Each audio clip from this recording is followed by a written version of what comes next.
मित्रांनो, 14 नोव्हेंबर रोजी आहे वैकुंठ चतुर्दशी।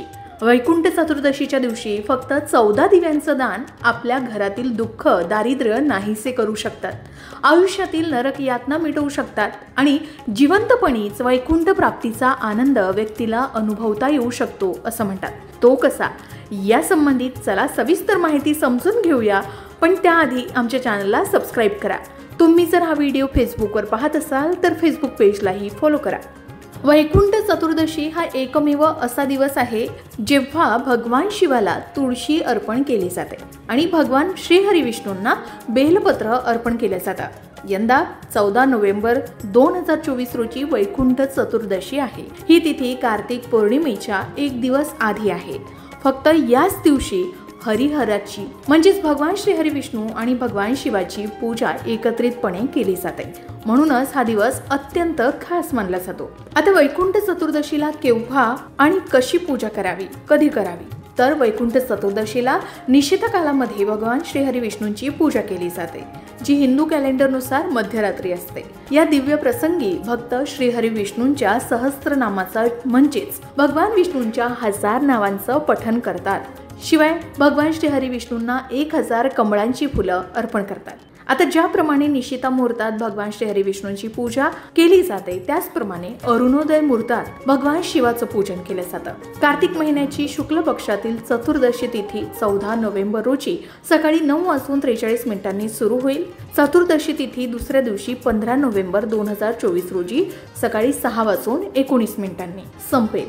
अशा परिस्थितीत वैकुंठ चतुर्दशीच्या दिवशी म्हणजे 14 नोव्हेंबर रोजी निशिता काळाची वेळ असेल रात्री 11:39 पासून ते 12:32 पर्यंत।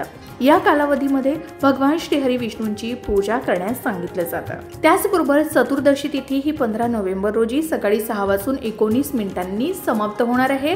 ब्रह्ममुहूर्तावर भगवान शिवाचं पूजन करावं असं सांगितलं जातं। वैकुंठ चतुर्दशी हा कार्तिक महिन्यातील शुक्ल पक्षाच्या चतुर्दशी तिथीला साजरा होणारा एक अनोखा आणि पवित्र उत्सव मानला गेलाय, जो भगवान श्री हरी विष्णू आणि भगवान शिव यांना समर्पित आहे। या दिवशी दोन्ही देवतांना एकाच वेळी मान देऊन भक्त त्यांचे आशीर्वाद मिळवतात, ज्यामुळे त्यांना समृद्धी, आध्यात्मिक प्रगती आणि मोक्ष प्राप्त होण्यास मदत मिळू शकते असं म्हणतात। कार्तिक पौर्णिमेच्या एक दिवस आधी साजरा होणारा हा उत्सव यंदा गुरुवार दिनांक 14 नोव्हेंबर रोजी आहे। या दिवशी गुरुवार असल्यानं या दिवसाचं महत्त्व अधिक पटींनी वाढलंय। वैकुंठ चतुर्दशीचं खास महत्त्व असं की वैकुंठ चतुर्दशी भगवान श्री हरी विष्णू आणि भगवान शिव यांच्या एकतेचं प्रतीक आहे। एका पुराण कथेनुसार या दिवशी भगवान श्री हरी विष्णूंनी भगवान शिवाला तुळशीपत्र अर्पण केलं, तर भगवान शिवांनी भगवान श्री हरी विष्णूंना बेलपत्र अर्पण केलं। या परस्पर सन्मानामुळे भक्तांमध्ये आदर आणि एकतेची भावना निर्माण होते असं म्हणतात। शिवाय एका पौराणिक कथेनुसार एकदा धनेश्वर नावाचा पापी ब्राह्मण वैकुंठ चतुर्दशीच्या दिवशी अनायसेच गोदावरी नदीच्या तीरावर गेला। त्यानं त्या नदीत स्नान केलं आणि भक्तांच्या सहवासात आल्यानं त्याचे पाप धुतले गेले। त्यामुळे भगवान श्री हरी विष्णूंनी त्याला वैकुंठ प्राप्त करण्याचा आशीर्वाद दिला आणि म्हणूनच हा दिवस भक्तांसाठी अत्यंत खास असतो, कारण या दिवशी कळत न कळत हातून झालेल्या चुकांचं प्रायश्चित्त केलं जातं आणि म्हणून ही संधी या दिवशी भक्तांना मिळत असते। आपल्या हातून कळत न कळत झालेल्या चुकांचं प्रायश्चित्त करण्यासाठी या दिवशी पूजा विधी कशी करावी, तर ब्रह्ममुहूर्तावर उठून स्नान करून उपवासाचा संकल्प करावा। घरातील देवघर स्वच्छ करून पूजा करावी। भगवान श्री हरी विष्णू आणि भगवान शिवाला अभिषेक करावा। यावेळी जल, दूध, दही, तूप, साखर, अत्तर अर्पण करावं। एकंदरीतच पंचामृतानं स्नान घालावं। मंत्र पठण करावे। विष्णू मंत्र ओम नमो भगवते वासुदेवाय, तर शिव मंत्र ओम नमः शिवाय या पंचाक्षरी मंत्राचा जप करावा। शिवाय आधी सांगितल्याप्रमाणे निशिता मुहूर्तात भगवान श्री हरी विष्णूंची पूजा करावी आणि अरुणोदय मुहूर्तात भगवान शिवाची पूजा करावी। याचबरोबर वैकुंठ चतुर्दशीच्या दिवशी 14 दिव्यांचं दान करण्यालाही विशेष महत्त्व असल्याचं सांगितलं जातं। वैकुंठ चतुर्दशी हा कार्तिक महिन्याच्या शुक्ल पक्षाच्या 14व्या चंद्र दिवशी चतुर्दशीला साजरा केला जातो। भगवान श्री हरी विष्णू आणि भगवान शिव या देवतांसाठी हा दिवस अत्यंत पवित्र असल्याचं सांगितलं गेलंय। म्हणूनच या दिवशी उपवास करून तलाव आणि नदीच्या काठावर ताऱ्यांच्या सावलीत 14 दिवे लावण्याची परंपरा आहे। या दिवशी नदीत 14 तेलाचे दिवे लावल्याने सर्व प्रकारच्या भीतीपासून मुक्ती मिळते अशी मान्यता आहे। शिवाय जीवनात नवीन ऊर्जा संचारते।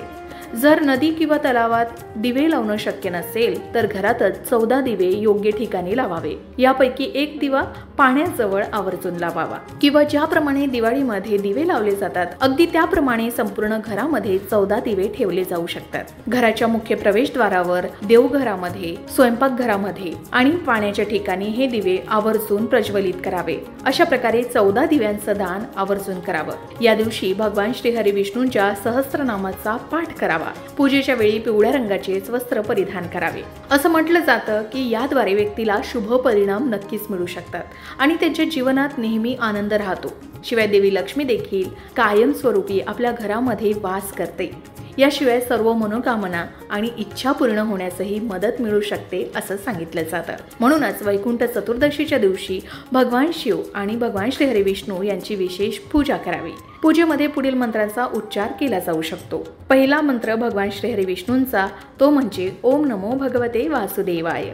दुसरा मंत्र महालक्ष्मीचा, ओम महालक्ष्मी नमो नमः। तिसरा मंत्र भगवान शिवाचा, जो पंचाक्षरी मंत्र आहे, ओम नमः शिवाय। आणि चौथा मंत्र देवी पार्वतीचा, ओम ह्रीं गौरेये नमः। तर अशा प्रकारे वैकुंठ चतुर्दशीला आपण 14 दिव्यांचं दान करून भगवान श्री हरी विष्णूंसोबतच भगवान शिवशंकर आणि माता लक्ष्मी सोबतच देवी पार्वतीचे आशीर्वादही प्राप्त करू शकतो असं सांगितलं जातं। तर अशा प्रकारे वैकुंठ चतुर्दशीच्या दिवशी कृतज्ञता म्हणून भगवान श्री हरी विष्णू आणि भगवान शिवाला प्रसन्न केलं जाऊ शकतं। हे हरिहर ऐक्य, प्रेम, सद्भावना, एकमेकांप्रती आदर या भेटीतून दिसून येतो। तो आदर्श आपणही डोळ्यासमोर ठेवून आपण दोहोंची उपासना करावी, हा वैकुंठ चतुर्दशी मागील हेतू आहे। वैकुंठ चतुर्दशीला सकाळी स्नान करून हरिहर स्तोत्र म्हणावं किंवा श्रीहरींची सहस्त्र नावं घेऊन बेल आणि महादेवांना रुद्र म्हणत तुळशी अर्पण करावी। कारण इतर वेळी भगवान शिवाला बेल आणि भगवान श्री हरी विष्णूंना तुळस वाहिली जाते, परंतु या भेटीचं आगळं वेगळं महत्त्व म्हणून अशी पूजा केली जाते, त्याला विशेष महत्त्व आहे। देवाधिदेव महादेवांना प्रसन्न केलं असता आपसुकच माता पार्वती देखील प्रसन्न होते आणि भगवान श्री हरी विष्णूंचं ध्यान केलं असता त्यांच्यासह देवी लक्ष्मी मातेचीही कृपादृष्टी लाभते। त्यामुळे घरातील दुःख, दारिद्र्य नाहीसं होऊन आयुष्यातील नरक यातना मिटतात आणि जिवंतपणेच वैकुंठ प्राप्तीचा आनंद अनुभवता येतो असं सांगितलं जातं। अशाच प्रकारे सणावारासंबंधित व्रतवैकल्य असतील, उपासना असतील, पूजाविधी संबंधित आणखी काही माहिती तुम्हाला हवी असेल, त्याचबरोबर वास्तुशास्त्र, ज्योतिषशास्त्र, अंकशास्त्र यांसारख्या विषयावर तुमच्या मनात काही शंका असतील तर त्या कमेंट बॉक्समध्ये नक्की विचारा। शिवाय तुम्हाला आणखीन कोणत्या विषयावरचे व्हिडिओ ऐकायला आवडतील ते सुद्धा कमेंट करून सांगा।